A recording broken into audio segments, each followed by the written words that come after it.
السلام علیکم، welcome back my YouTube channel Saira story hub. آج کا میرا واقعہ ہے بابا فرید الدین مسعود گنج شکر رحمۃ اللہ علیہ۔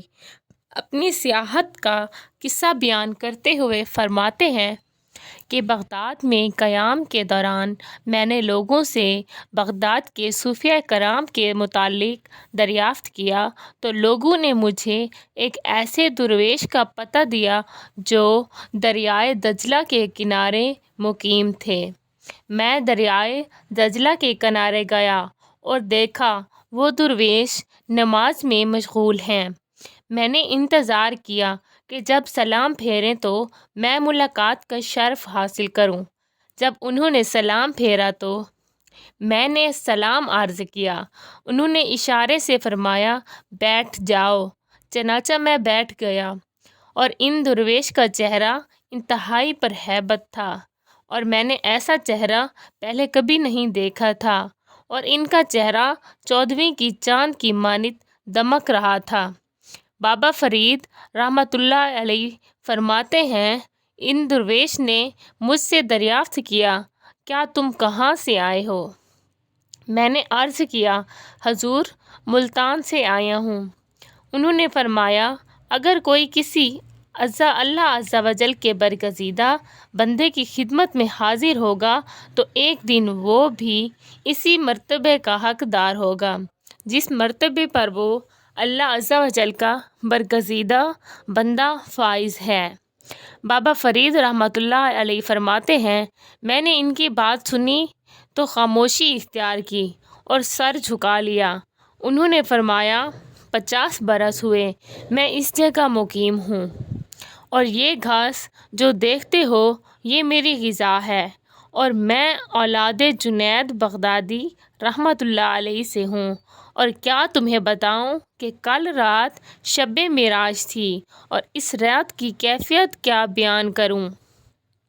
بابا فرید رحمۃ اللہ علیہ فرماتے ہیں میں نے عرض کیا حضور اس کیفیت سے آگاہ کریں۔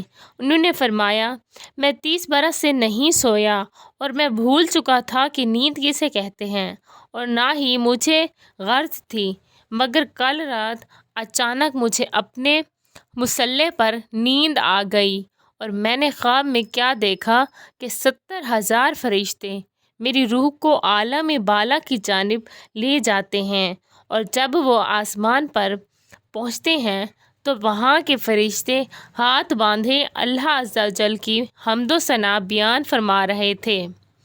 میں نے غیبی آواز سنی ان فرشتوں کو اسی لیے پیدا کیا گیا ہے کہ یہ اللہ عز و جل کی حمد و ثنا بیان کریں۔ پھر میری روح کو اسی طرح دوسرے آسمانوں پر لے جایا گیا اور مجھے وہاں جو مشاہدات ہوئے وہ بیان سے باہر ہیں اور اللہ عز و جل کی انوار کی تعریف بیان کرنا ممکن نہیں۔ پھر مجھے عرش کے سامنے لایا گیا اور حکم ہوا یہیں رک جاؤ۔ پھر میں نے وہاں تمام انبیاء کرام و مرسلین علیہ السلام کو دیکھا اور پھر میری نگاہ اپنے جد امجد حضرت جنید بغدادی رحمۃ اللہ علیہ پر پڑی اور میں نے انہیں سر جھکائے دیکھا۔ پھر مجھے پکارا گیا اور کہا گیا تو نے عبادت کا حق ادا کر دیا اور تیری محنت کا صلہ یہ ہے کہ تجھے مقام اولیان عطا کیا جاتا ہے۔ میں نے سر اٹھایا اور عرض کیا کیا میں اس سے آگے بڑھ سکتا ہوں؟ ندائے غیبی آئی کہ تیری معراج یہی تھی اور اگر تو نے اپنے امور میں ترقی کی تو تیرا مقام اس سے بلند ہوگا اور تیری رسائی حجاب عظمت تک ہوگی۔ پھر میں جنید بغدادی رحمۃ اللہ علیہ کے پاس گیا اور اپنا سر ان کے قدموں میں رکھ دیا اور دیکھا وہ سجدہ میں ہیں۔ میں نے عرض کیا حضور یہ کیا معاملہ ہے؟ انہوں نے فرمایا جب تمہیں لایا گیا تو مجھے یہ اندیشہ لاحق تھا کہ کہیں میرے خلاف تو کچھ نہیں ہونے لگا اور کہیں مجھے یہ شرمندگی نہ ہو اٹھانی پڑے کہ تیری اولاد نے فلاں غلطی کی ہے، اور پھر میری آنکھ کھل گئی۔ بابا فرید رحمۃ اللہ علیہ نے فرماتا ہے پھر ان درویش نے مجھ سے فرمایا کہ جو شخص امور خداوندی بجا لاتا ہے اللہ تعالیٰ اس کے تمام بگڑے کام سنوار دیتا ہے۔ چنانچہ تم بھی فرائض سے غافل نہ ہو اور کوشش کرو کہ شب بیداری کرو تاکہ اس نعمت کے حقدار بن جاؤ۔